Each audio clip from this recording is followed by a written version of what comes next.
Hi, good evening.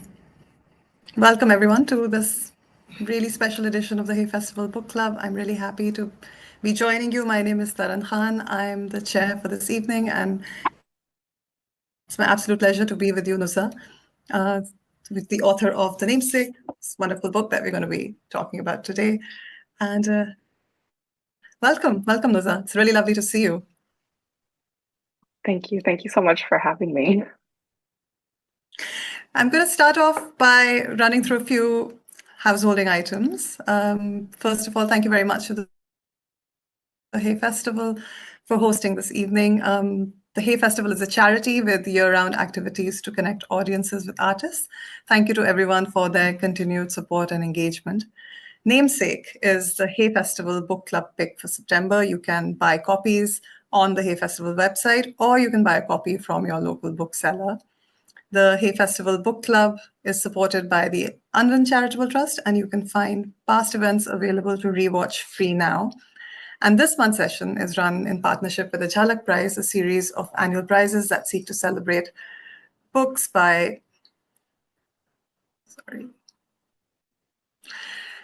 The Jhalak Prize, a series of annual prizes that seek to celebrate books by writers of color in the UK and Ireland.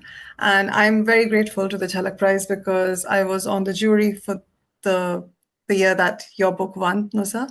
And I want to take a moment to say thank you to the Jhalak Prize and to the people, the incredible people who run it, or kept it going for over 10 years now, I believe. It's an absolute act of love, an act of defiance, a joyful resistance. And I was lucky enough to be on the jury with two other incredible women, Yepi and Sarita. And I just want to take a moment to note the passing of Sarita, who was such an incredible ally and a wonderful person to read books with that passion. And her passing is so lost, and she will really be missed. So with that spirit, I want to start you off, Nusa, by speaking about your book, which is an absolute feat of literary craft, but also what a moment for the book to be out in the world. And we are speaking virtually on the second anniversary of the current genocide in Gaza. You wrote the book before the events began of October 7th. Should we just take a moment and start off by addressing this point, that you wrote the book in a very different world, and it is now a very different world? Yeah, I mean, the book went to print in November 2023, when already an unthinkable number of Palestinians had been killed. Like you said, we're heading into the third year of this genocide, and still unthinkable numbers of Palestinians are being killed or made to live in the most unlivable conditions. And of course, that's happening because the global north is not only allowing it to happen, but in many cases supporting it financially, politically, militarily. I mean, the scale of the horror is extraordinary, and yet somehow to some people it's acceptable. And it really boggles the mind how devalued Arab lives are. Um, and I find it hard to know what to do with that knowledge, especially with the book as someone in a creative profession in the West. Like, as the book came out, I had to question, do I have a duty to try and change people's minds about us, about Palestinians? I mean, in a way that feels quite insulting. Like, I don't really believe in having to kind of petition or audition for the right to life, But but on the other hand, what's the point of writing as a Palestinian if I'm not trying to at least chip away at the structures that are enabling this genocide? It's really tricky. And then you add to that the fact that because art inevitably intersects with commerce under capitalism, we have, like, on the one hand, the apparent worthlessness of Palestinian lives, and on the other hand, this like sudden commodification of Palestinian suffering, from which, theoretically I could profit, or at least some people are profiting. It all feels quite gross somehow. And knowing how to be kind of in uh, this moment of like my book coming out at this time, it feels like it's very tricky to navigate. Yusuf Raha, the Egyptian writer, said it kind of brilliantly in an essay not so long ago. He said, having to block out the fact that even from a career standpoint, the powers that dominate my world want to kill me, which I just think is a great, great quote. Yeah, it's hard to know how to make art or how to be around the publication of this book during such a kind of destabilizing and horrific time. Yeah, and so yeah. Thank you. Yeah. Thank you, Nusa. And thank you for having had the resources and having had the commitment to write the book. As I said, it's a literary feat. I'll just read out a little bit of a blurb about the book for those who may not have read it. In The Namesake, N.S. Nusayba offers a kaleidoscopic examination of the legendary Nusayba bint Ka'b al-Khazrajiyah, an early female convert who fought alongside the Prophet Muhammad at the dawn of Islam. Weaving in her own experiences as a Palestinian alongside stories of the 7th century woman warrior, Nusayba delves into a larger inquiry, one that takes her from superheroes to Arab feminism to the role of memory in trauma. And Nusaib, about you a little bit. N.S. Nusayba is a multi-award winning Palestinian writer and researcher born and raised in occupied East Jerusalem. Her fiction has been shortlisted for the Commonwealth Short Story Prize, the Oxford Review Short Fiction Prize, and the Word Factory Political Short Story Award. Her debut collection of essays, Namesake, won the RSL St. Giles Award, the Guild of Food Writers Food Book of the Year Award, and the Jhalak Prize 2025. Like I said, this is a book which is a literary feat which draws together all of these strings so beautifully. And I want to start you off by the obvious question. Tell us about the central conceit of the book, which is your shared name with this legendary woman from early Islamic history. And how did you decide to write this story? Absolutely. And thank you for the kind words.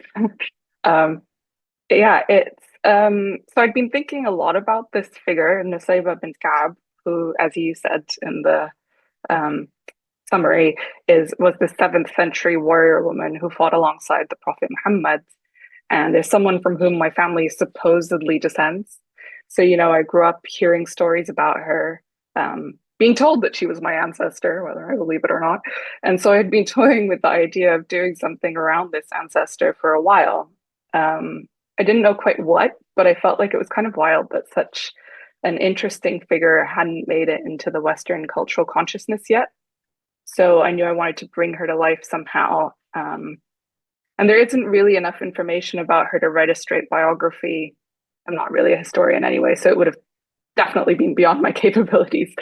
So I knew that my approach had to be a little different. And I thought, okay, well, the essay form could maybe give me the structure to kind of flesh her out, to do something similar to what sort of essayists like Kathy Park Hong and Rebecca Solnit and Elaine Castillo do, but with Arab Muslim culture. So kind of using Nusayba as a kind of doorway into both like early Islamic history and contemporary issues. Basically for those who like me are like, familiar with these cultures, but also maybe for others for whom these cultures might feel a bit more alien. And for those who haven't read the book, not no spoilers, but essentially a lot of the story is using your relationship with this imagined relationship, which I found so wonderful and so interesting. And before this conversation, I had shared with you that the way you begin the stories is also so beautifully resonant. My book is about Afghanistan, and every story I heard there started with Yaki Bud, Yakina Bud, which means there was and there was not. And you also start with this wonderful sentence, and I hope you'll read a bit from the book as we go along. But essentially, this beautiful ambiguity of they may have been, or they may have been, or they may not have been. And I think that's such a wonderful way to approach this story, where you're not ruling out the connection while you're not also depending on it in a very factual, limited way. Let's talk a little bit, which is the very first part of your essay, about food. And that's such a potent thread to begin with. And it's, as you note, it's such a visceral part of identity. in Arab cultures and also in South Asian cultures where I'm from. Um, Tell me, I really love how you describe cooking as a way of being a family, which is so familiar for me again as a South Asian. What did food offer you as a lens when you began to unpick at all of these very, very important but seemingly diverse and extremely difficult themes? Yeah, it's a good question. I guess the food became the topic of one of the essays because um, I came across a story about Nusayba, this warrior woman, in which she fasts inexplicably outside of Ramadan and prepares a meal for the Prophet Muhammad. And I kind of became fascinated by this because it seems so incongruous somehow, this story about the warrior woman making a meal and fasting, like such a domestic portrait of an otherwise like battle scarred fighter. And that sense of incongruity is exactly what led me to an exploration of how complex food is. You know, the cooking, eating, feeding, fasting, the fact that despite being crucial to preserving culture and family, the narratives that exist around food mean that cooking and feeding have been, you know, generally speaking, kind of part of the domestic and therefore feminine sphere, while eating and appetite have, generally speaking, been eyed with suspicion when it comes to women. So for me, for instance, you know, making Palestinian food is incredibly important. You know, as you say, it's a part of our culture as Arabs, as South Asians, but also because it's part of a preserving a culture that's under attack and that's being erased. But somehow underneath that, there's also this layer of like normative femininity that makes me really uncomfortable. And I think that's what's really brilliant about writing about food because, you know, it is something that's been central to humanity's story since the beginning. So it has so many layers to be unpacked.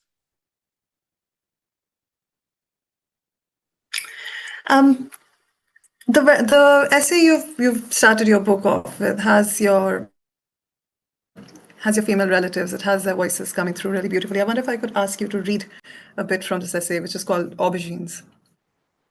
Yes. I hope you guys can hear me well. On a hazy September afternoon, I go with my family to the West Bank village of Batir.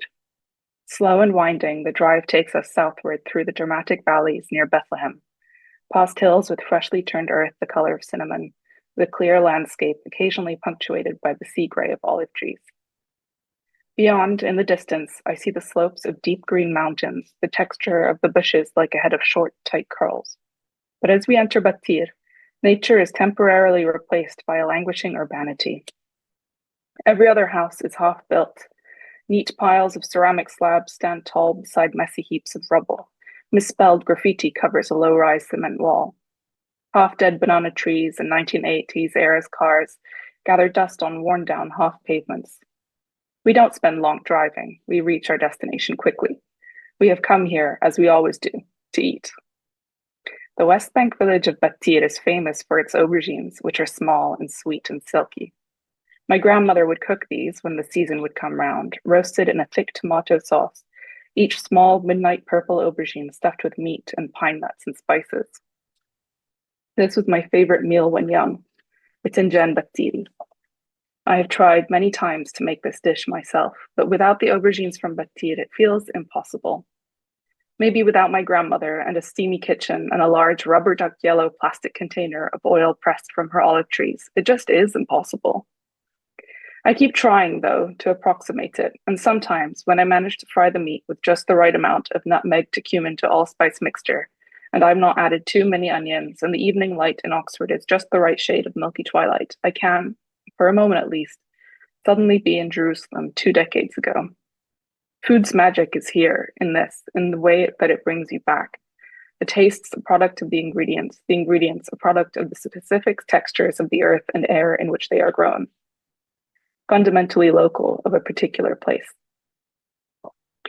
Food is central to Arab families in general and my family in particular. It is through food that we gather, that we celebrate, that we communicate. It ritualizes the days. In the morning, my father will pop out to busy Salah ad-Din Street to buy ka'ak, oblong bread covered in sesame seeds. freshly made hummus scooped from a large metal vat into a white plastic dish to take away, spicy black bean fool, lemony and sprinkled with green chili peppers, and fresh hot falafel that will steam and grease the paper bag it's packed into. My mother and I, meanwhile, will go to the kitchen to prepare the rest of the breakfast. She will boil white cheese, taking it out when it is half melted, stretchy, and scalding. And I will make a tomato salad with lemon juice and olive oil, slice small, crunchy cucumbers, and pick mint from the garden to make a pot of sweet mint tea. Za'atar and olive oil and spicy bitter green olives and labane will be taken to the table, each in a little colorful dish. Sometimes you will also add pickled cauliflower, which comes, for some inexplicable reason, in a neon shade of pink, as well as raw onions sliced into quarters. The spread, once it's all laid out, looks almost absurd. It's enough to feed an army. And we eat it like an army too. We get through it all, messily dunking bread into one dip and then another, trailing crumbs and oil and coriander across the table. We are, in many ways, a quiet family, but we bring a raucousness to our eating. Often, in place of conversation, there will be the crunch of the onions and the tearing of bread and the delicate crackle of a baked eggshell being crushed gently against a blue china plate. Thank you. That's a really beautiful portrait. And I love the contrast between the quietness of your family and the crackle of your family at me. Again, very familiar, I think, for a lot of us. It's certainly for me. My family is not quiet even in life, but when we're eating, we're especially raucous and noisy. I want to make a moment to note what you say early in the book, where you begin by inviting us in to the narrative in a way, when you say, my ancestor is your ancestor, and her stories are your stories too. And this is your way of opening up the book to all of us readers who are not from the region, who do not have this ancestry, and yet we do hold this common ancestry of humanity. Your book is, in a way, an excavation of this position from various angles, and then while exploring the commonality, you also collide with the schisms around it. So faith, colonialism, power. Can you give me a few examples or what you feel is important in your book for people who may not have read it, as to why do you think it's so important to come at these questions from the angle you take, which is of connection, of saying these are all our stories? Yeah, yeah, like you say, I mean, you go back long enough and we're all descended from the same people anyway, right? I think what I love about looking back into history, and in particular looking at the stories that have been passed along generations, is that it suddenly makes the world feel much more intimate. And these commonalities across time, I find them quite reassuring. Like in one of the essays, I talk about the hijab and boundaries, and I refer to a section in the Quran where the Prophet essentially asks his guests not to overstay their welcome, which I think is amazing and is kind of a more stereotypically British attitude than an Arab one. It feels like it's so familiar somehow, and it's great to have that connection. Or in another essay, when I'm talking about language, I talk about the origin of the word California, and the fact that the word was taken from this short story written in the 1500s in which a warrior woman fights alongside the Muslim. Like, you wouldn't think that the West Coast state of America would have very much to do with Nusayba, but then you kind of interrogate it a little and you find, it really isn't as far away as you might have thought. I love these things. I just feel like they're such good reminders that the world has always been so much smaller and so much more interconnected and so much more similar than, you know, I don't know, we're told that it is, as well as, that we think it is.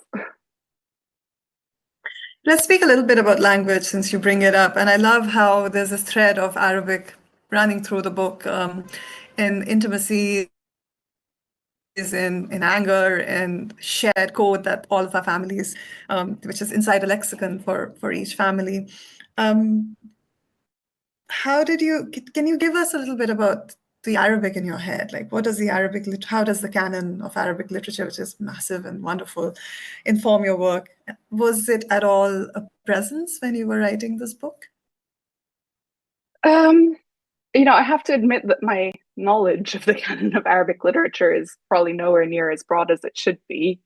Um, I do think that there is a kind of tendency in Arabic literature to bring ancestry into the story and to bring history and myth making into different types of narrative. I'm thinking of, like, for example, in Emil Habibi's The Life of Said, which is a very famous, one of the big major Palestinian books of the 70s.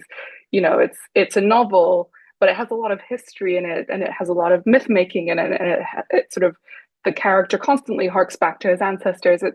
I think it's a sort of I don't know, maybe it's just a natural thing for as an Arab when you're writing, this is how you approach it.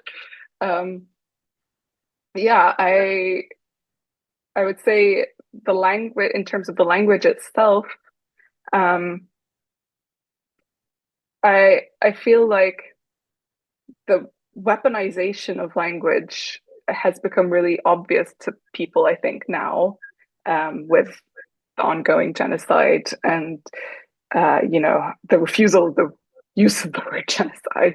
But as a Palestinian, you're kind of um, you're very aware of this from the get-go about uh, how language enables structures of violence. So I've always been very aware of um, of both in English and Arabic, how different different words will signal completely different political attitudes.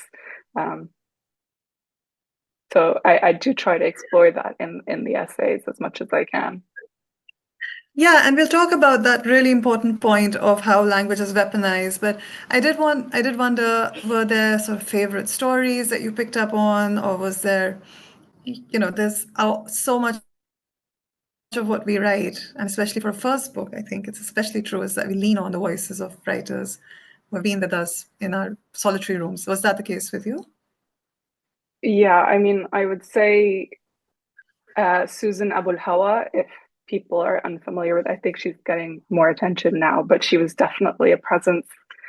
Her novels are incredible, and they definitely saw me through a lot. Um, Fatima Mernissi and Nawal Saadawi's books as well, just in terms of their historical looks at Arab feminism, and also their blending of history um, and storytelling, fiction. Both women were incredible. Uh, I would recommend them if people have not come across them. Thank you. And I love the point you make about how there are devices available to us in literatures, non-English literatures, because I loved how fantasy and fiction can be treated as a journalistic source in Afghanistan, in Kabul, and writing about war and the persistence of war. You do have to turn towards these kind of sources because that's the only way you make sense of these worlds is by Mm-hmm. looking at stuff which is embedded in the literature of the region, I think. Absolutely. Um, I want you to speak a little bit to the point you made about the weaponization of language. And you have a really valuable passage in your book that I'd like you to read and then speak about those questions for the audience here. Sure. Let me get the passage out.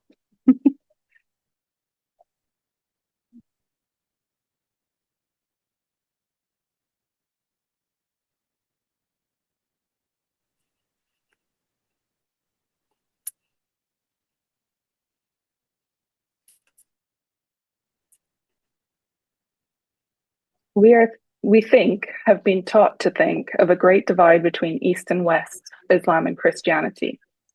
But our languages betray the truth. Waves have carried people and religions back and forth across the earth in tides of various sizes, have seen Byzantine Christianity settle in the East, only to be replaced by Islamic caliphates in the West, Crusaders followed by Ottomans, followed by Western imperialism. Cut into either culture, and you will see the stratigraphic layers of this history. Perhaps I am more attuned to the ways words are used and abused and misused because I am a Palestinian. Just as I've become used to the new network of roads, so I've become used to the language of occupation and oppression that determines our small world, Raja Shehadi writes. Here in this place, no words are chosen by accident. Occupation or conflict, Palestinian or Arab, eviction or forced expulsion. Each implies not only a political perspective, but entirely different policy proposals. A report from the Center for Media Monitoring highlights an example of these types of choices, often seen in Euro-American media coverage of the region, via an Agence France-Presse headline that states, "Hundreds wounded in Jerusalem clashes." Written in the passive, no one is responsible for the wounding that occurred. Likewise, clashes implies some sort of amorphous collision of forces. The article in question, in fact, was referring to the events of the 9th and 10th of May 2021, when Israeli police entered the Al-Aqsa Mosque as tens of thousands of Muslim worshippers prayed. The wounded in question were Palestinians. They were wounded by Israeli police.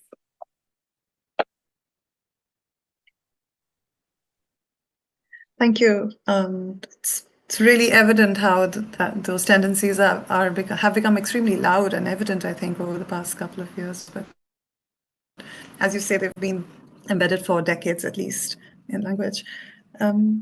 My absolute favorite chapter in your book is the one called Nasty Woman, Nasty Women. And you have here two women from the time of early Islam. One is Nusayba and the other is Hind.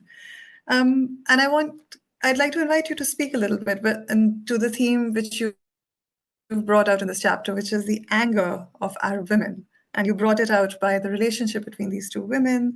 Could you tell us a little bit about the story you've described in this essay and how you found it to be a lens into describing angry Arab women? Yeah, so for those who aren't aware, so Hind, yeah, is another famous figure from Muslim history, and she's particularly famous for taking a bite out of her enemy's liver on the battlefield. And she's not a heroine of the stories the way Nusayba is because she was late to convert to Islam, but I just thought she's this incredible portrait of female rage. And I found that they were almost foils of each other, Hind and Nusayba. I think probably because I'm someone who's never had a straightforward relationship with anger. I found them both, Nusayba and Hind, just incredibly juicy ways into the subject. Like, here are these two types of female rage. One is villainous, one is heroic. One is like wild and cannibalistic and kind of repulsive, and the other is protective and devout, even though it's, rule flouting because Nusayba wasn't supposed to leave the sidelines and join Muhammad on the battlefield. She's still a rule breaker, but she's not like him. She's not like crazy. um, and as someone who's always been fascinated by, yeah, by anger, by kind of wary of righteous anger because it seems sort of intoxicating. But at the same time, I recognize that my not getting angry sort of works suspiciously well for people who might be inclined to treat me as a Palestinian woman quite badly. So I know that there's a lot to unpick around anger, unpick and unpack, and that's what I try to do in the essay. And what were you trying to say about angry Arab women in this essay? What was the really big thing that drove you to explore this idea? Well, I I don't know that I come to any firm conclusions, or at least I try not to. But what I try to explore is that as Arab women, like, maybe should I read the section? It's Yeah, more that would be eloquent great, than please. it's probably more eloquent than I would be right now. You're Um, very eloquent, but the book is also a wonderful interlocutor. um, okay. Yeah, here we are. So when it comes to feeling and expressing anger, Muslim Arab women are even more constrained than their white peers, triple bound by the Western construction of what it means to embody that identity. If Muslim and Arab are by now shorthand for scary and brutal, every Arab Muslim in the West is already in the unenviable position of constantly trying to prove themselves the opposite. An effort is made to be soft spoken, gentle, unthreatening. Wear glasses if you can. Bring out that lisp. Tell them about how you're an academic, the most delicate of professions. But this, of course, leaves a female Muslim Arab to drop straight through the trapdoor into that other stereotype, that of the Arab Muslim woman, who is, of course, quiet and fearful and in desperate need of saving. And from whom? Why, from her scary, brutal Arab Muslim man, of course. thus unintentionally confirming the original stereotype. If female anger is an outlaw emotion, Arab Muslim female anger, at least in a Western context, is a capital offense. The situation is perhaps even more dire for us as Palestinians, the word Palestinian itself having been interchangeable with terrorist for much of my life. We are racialized as mad, aggressive, rageful, and violent. So any hint of anger, no matter how justified, is simply confirmation of this racialization. The inherent barbarism of my people, further proof of the necessity of our occupation. So even when I'm provoked in my country or outside it, when told that Palestinians don't exist, or to go back to the rest of the Arab world, whether by my fellow Brits or my neighboring Israelis, I keep my features polite, my voice quiet. I make an effort at a joke. When a fellow student in my art class in New York makes a point of switching seats, moving from right beside me to across the room, right after I say I'm Palestinian, I just bite down on the fleshy inside of my cheek and give a small, apologetic smile. If I get angry, if I scream out apartheid, I prove them right. As the academic Whitney Phillips has pointed out, the anger of those seeking justice, especially those who are Black, brown, female, or members of other minority groups, is minimized, pathologized, and knee-jerk condemned. It is also, she adds, decontextualized and offered no path to redemption. So rather than recognize the provocation and apologize or communicate, those outside the group will only see pathology. There is no way, in other words, to be angry as a Palestinian and retain my individual humanity. So instead, I empathize, I play peacemaker. See, I'm no villain, I say with my open body language, my attempts to smile. And so it goes. I try to not get my people in trouble while simultaneously I let them down. Meanwhile, Nusayba perches beside me invisibly, sword in hand. Thank you. That's incredibly meaningful and deep. There's so much to unpack there. I really do encourage everyone listening to buy the book and read it. But what really leaps out for me is how you is the book a sort of your personal tantrum then? Like is it where you let it all out, all the stuff that you had to bite down, you had to sort of put up with, but did you just pack it in the book and say, well, this is where I'm going to really let it go? I think for me, I felt like each of the essays was sort of an unpicking of my different values, different parts of my identity, um, different aspects of my life, or just contemporary life in general, and kind of really trying to like problematize them and get to like, you know, what's me Nuzha, what's me the Palestinian, what's me the British, what's me the queer woman, what's, you know, like I wanted to kind of get to underneath all of these different sort of layers and figure out, you know, what does anger, what is anger at its purest, and is it good or is it bad when it's at its purest, you know? And I kind of, I needed to come at it from a lot of different sides in order to explore it. You know, I needed to go, okay, so as a woman, this is what anger means to me. As you know, and as a Muslim woman, this is what anger means to me. As a Palestinian Muslim woman, and kind of by sort of I guess taking these different values under these like multiple microscopes, I just sort of, it was less of a kind of letting loose and more of a like let me try and pin down what I actually feel and what I actually believe. That's amazing. Thank you. And that really leads me to my next question was, there's so much in your book which is really hard to talk about. There's feminism, there's Arab identity, there's memory, there's trauma, there's thorny relationships between each of these areas. Is colonialism, and then there's East Jerusalem, where you were born and raised and you have a home there. How did you get past, and you mentioned this in the book, how did you get past the whole question of how, am I the right person to write this book? How did you decide what to keep in? what to leave out? Can you just talk us a little bit through that process?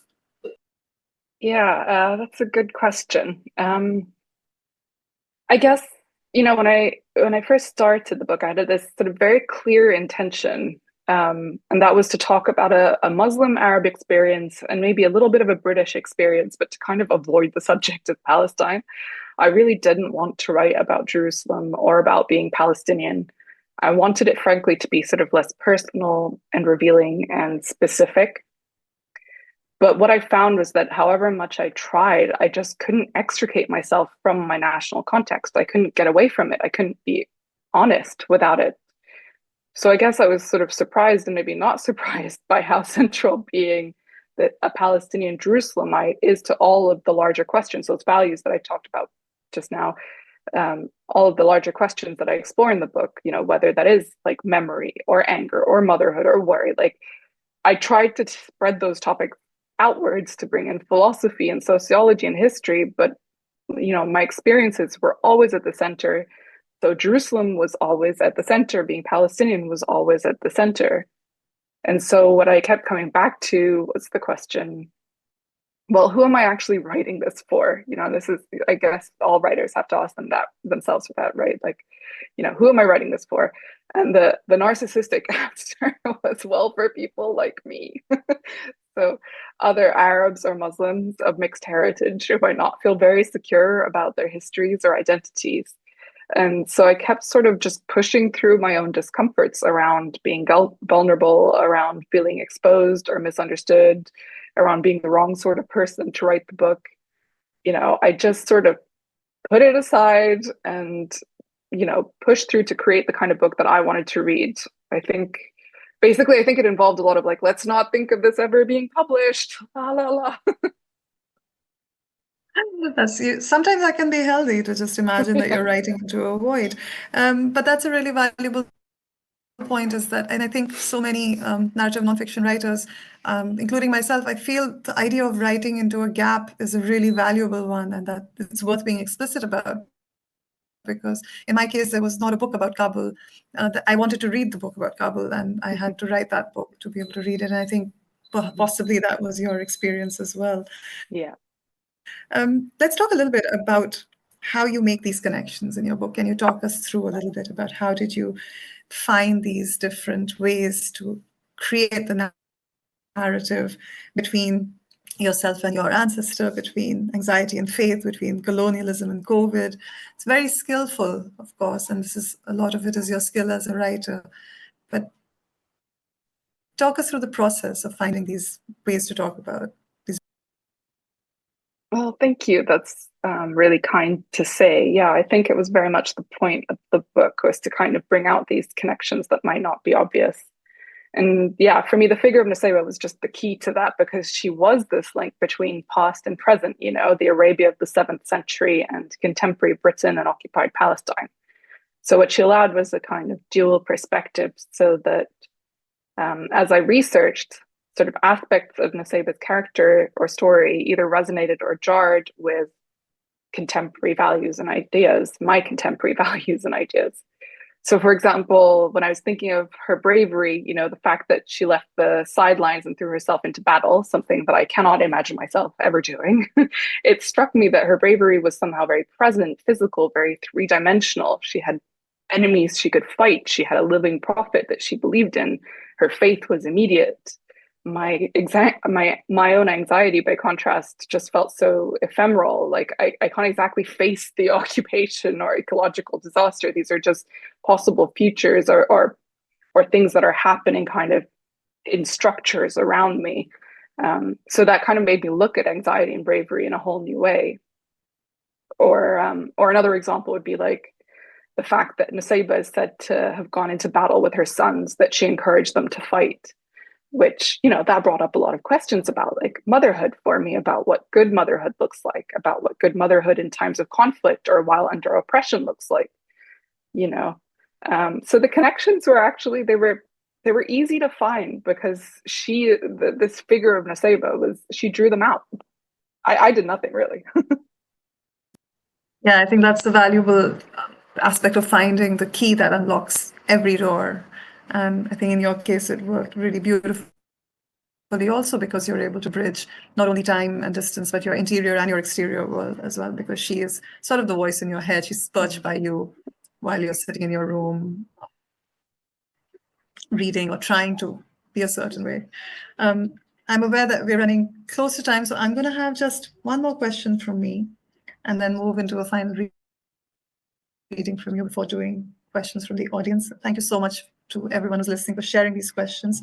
Let's talk a little bit about what I love about your book, Anusa, is that you haven't erased the Islam from it. So often we see the stories of Islamic poets or warriors, and they are presented, like you say, in contemporary terms. But Nusayba was a part of early political Islam, and you have this front and center in your book.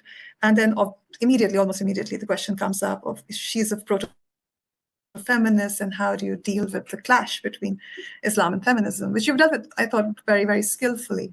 Maybe you could speak about how you confronted the question and in what way you wrote about it. Yeah. Well, because I was writing this book primarily for other Muslims or Arabs, I think I sort of freed myself there because I wasn't really interested in defending Islam to outsiders. I was interested in exploring its relationship to feminism for myself and for others like me. So yeah, I think that gave me the space to really enjoy it and to delve deep into all the kind of what I found like a really fun parts of Islamic history. Um, and I and Nusayba was perfect for that because she's this empowered female warrior, but she's not just that. She's remembered as such within the Islamic tradition, which is amazing. Um, and she led me to reading about all sorts of different, there are all sorts of Muslim feminists who have explored gender in Islam deeply and rigorously and shown how gender equality can be read into the Quran. So it, I wasn't necessarily aware of all of that, but she she was my guide into all of that research. Um and because, as I say, I wasn't writing it for outsiders, I didn't feel the need to be defensive of it. It was just an exploration for me, something that I could be proud of and also ashamed by if needed. It could have that complexity. Um, yeah, I think that's my That's answer. a wonderful point. Yeah, because by giving yourself that space, you've actually made it a very, very easy text for anyone to access and to engage with these questions without that voice of defensiveness or worrying about how it's going to go down. In fact, what I find so valuable about your interrogation of these questions is that it is a truly unaffected, if that's the right word, interrogation of it, with none of the pressure of how is this presenting to people on the outside. Thank you so much for answering my questions, and I'd like to invite you to close this particular part of the evening with a reading from your book. Maybe you could tell us a little bit about the section you're going to be reading from as a way to close. Sure. So this is from the last essay, which is entitled Bint, which, for those of you who don't know, Bint is not only an insult in English, it is also the word for daughter or girl in Arabic. And there's a really interesting colonialism related reason for that in the book. So read it for the answer. And I'll be reading just from like the last section of that essay. I have often wondered why Nusayba's story has endured and proliferated beyond our family. The tales about her are few and, as mentioned previously, not particularly well evidenced. What we do know of her was likely written down by men decades, if not centuries, after the fact, men with God knows what agendas, and it is possible that she may not have existed at all. I personally suspect she may have been not one woman, but multiple women. And yet she remains part of the Muslim consciousness and the namesake of young girls across the Muslim world. She's on YouTube, in listicles, even in a television show. Reputable scholars invoke her as testament to a type of woman alive during the time of the Prophet, despite the stories about her arising from the shifting sands of early Islamic sources. So, why do we keep the warrior woman's legend alive? It is, I suspect, an effort to see ourselves more clearly, to touch a far off identity, to find a single consciousness, to reach back to a time before all the shame, both the legitimate and the false. Her existence, a female warrior, an eager and willing early adopter of the faith, an assertive mother who questioned the Quran and who existed at the beginning, points to an Islam and an Arabness that is natural and also, amazingly, not incompatible with a modern 21st century idea of womanhood. She not only offers a counter narrative to the Western discourse on women in Islam, but also a way of winding back to something more authentic, something untinted by Orientalist lenses. Despite her being more myth than woman, she is powerful as a symbol of our yearning for an organic, unencumbered Muslim and Arab feminism. Perhaps, in fact, we need her and other figures like her precisely for the myth. If stories are what connect families through time, myths are what remake communities across space. The sleeping past, as Fatima Mernissi writes, can animate the present.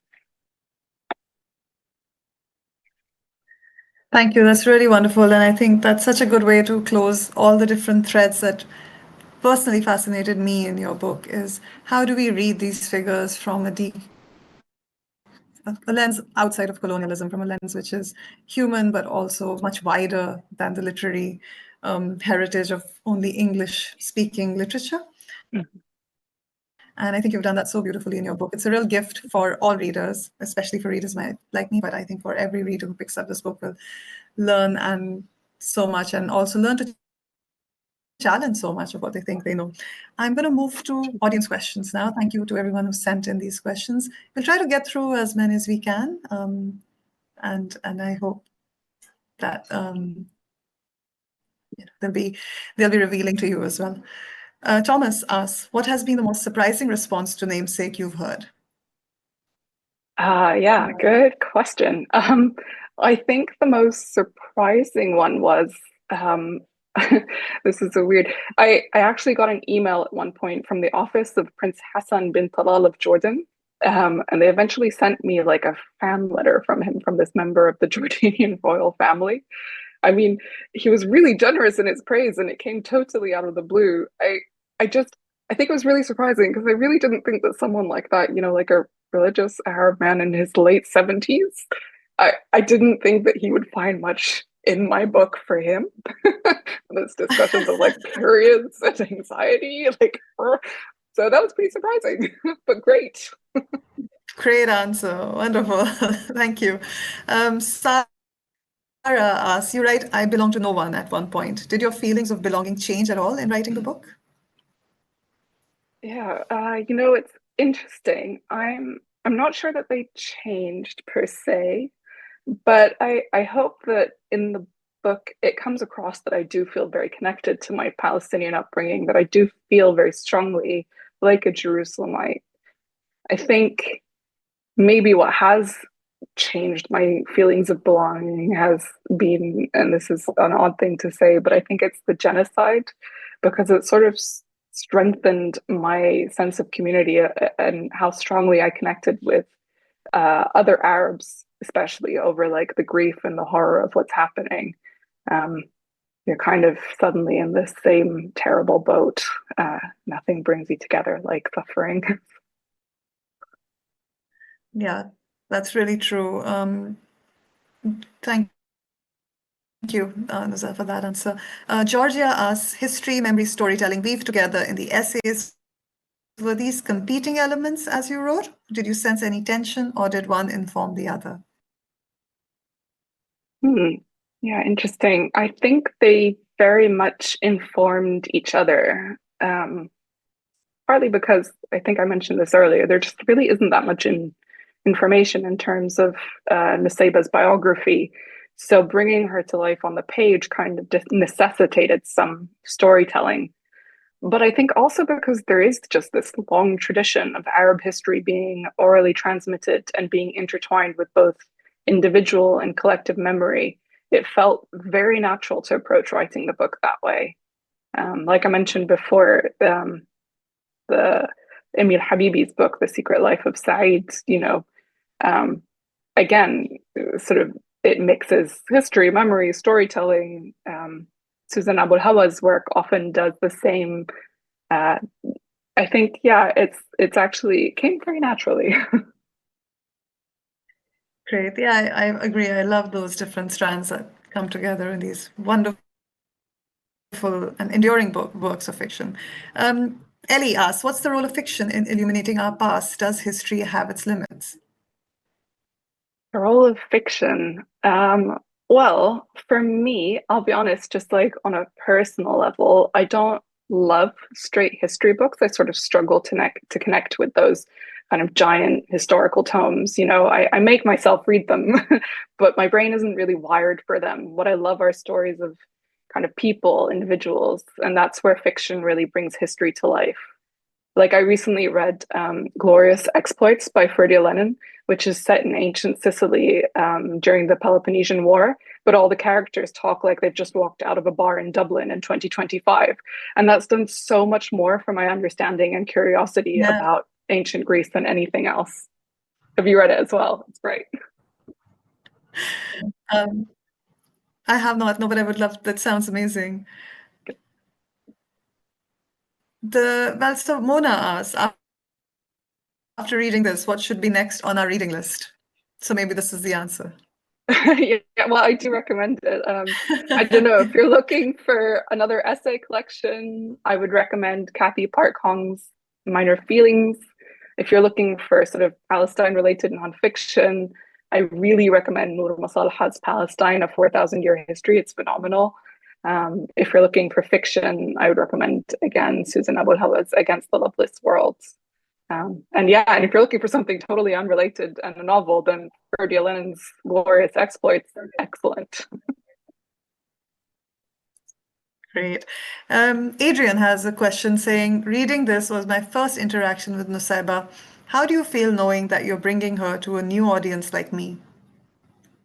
Oh, I really wish I could turn the question back to you and ask, what did you make of meeting this figure, Adrian? But I guess we don't really have the format for that. So what I'll say is, I think it's really great if non-Muslims become a bit more acquainted with important characters from Islamic history. I mean, the more cultural touchstones we have in common, the more we can communicate with and appreciate each other. Like now, if you come across someone named Nusayba, like Nusayba Yunus, for instance, the author of Fundamentally, who is shortlisted for the Women's Prize, you can now understand where that name comes from, which I think is a really good thing, I hope, for you. Wonderful. Anne has a question which so many of us share. She says, it is easy to feel hopeless at the moment. What lessons from our shared past give you hope for the future? Oh gosh, I'm not sure. Do I have hope for the future? um, I'm not sure if this is a lesson exactly, but I do think that if you zoom out, you get a sense of perspective that kind of reminds you that humanity has always inflicted terrible things on itself and still survived, still created beauty and meaning, and that even when people have gone, memories are kept and stories are told and passed down, and new ways of living are imagined. When I'm feeling especially down and need a kind of something to pull me out of it, I remind myself that so much of how we live now seemed impossible just a few decades ago. And so much of what we take for granted is down to human creativity and genius. So I tell myself that somewhere, someone out there is imagining a way out of this, fascist capitalist hellscape that we found ourselves in. And I'm, yeah, that person. I'm trusting in them. All right. Yes, hopefully that should work out. I think we've got it figured out. um, Matt asks, not related to the book directly, but can you please give us your top writing tips? Or can you each please give us your top writing tips? Why don't you go first, Nusa, Oh and then no, I can you add you mine. go, you go for it. So Matt, I'm going to be slightly hypocritical and give you a tough one, which is write every day. I think that is really the best way. I I said hypocritical because I don't always do it, but I can see the value in it. I can see the value of having the muscle honed.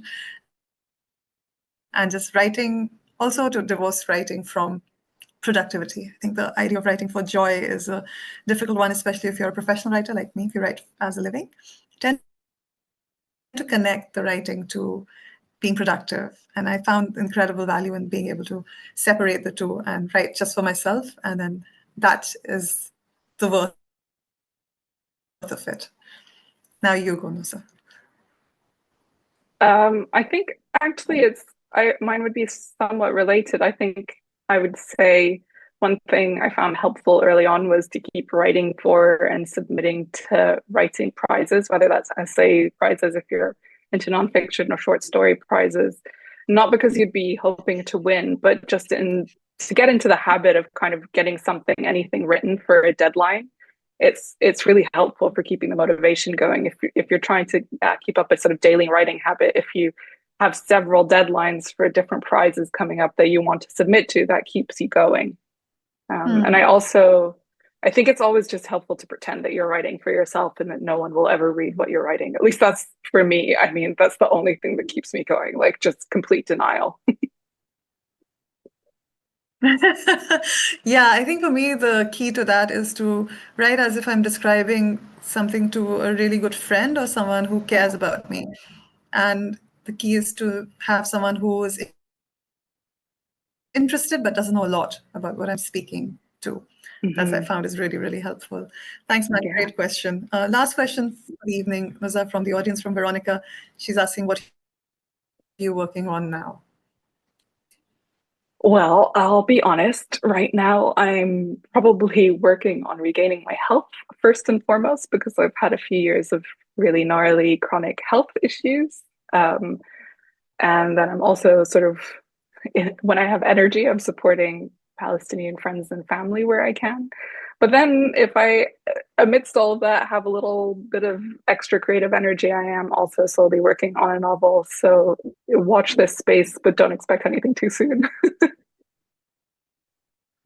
That's very exciting. And I'm going to close now just by saying a big thank you, Nusa, for taking the time out despite your illness, despite your need to recover, despite all the incredible weight of history and the support you're offering others, for making space for this evening. I really enjoyed it. I'm sure everyone listening is going to leave with an incredible amount of inspiration, of knowledge, but also I just think a sense of being connected to the stories that you've told. And that's a really, really wonderful gift to share with your readers.